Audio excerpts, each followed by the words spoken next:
തൻ്റെ 26ാം ജന്മദിനം ഭാവി വരനൊപ്പം പട്ടായയിൽ ആഘോഷമാക്കി ദിയ കൃഷ്ണ.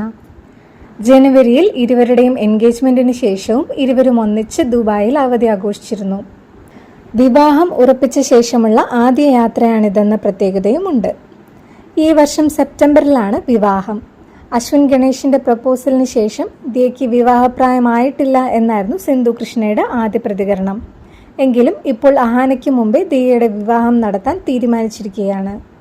പിറന്നാൾ സമ്മാനമായി 2 ഭംഗിയുള്ള സ്വർണ്ണവളകളാണ് സിന്ധു കൃഷ്ണ മകൾക്ക് സമ്മാനിച്ചത്. അത് തൻ്റെ വിവാഹത്തിന് ധരിക്കുമെന്ന് ദിയ പറഞ്ഞു.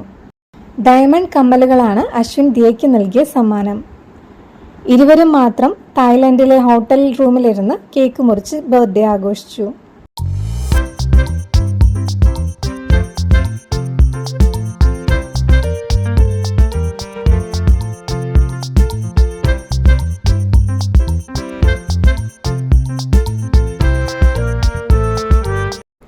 ജന്മദിന ആശംസകൾ നേർന്നുകൊണ്ട് സഹോദരിമാരായ അഹാനയും ഇഷാനിയും ഹൻസികയും പങ്കുവച്ച ദിയയുടെ കുട്ടിക്കാലത്തെ ചിത്രങ്ങൾ ഇതിനോടകം വൈറലാണ്.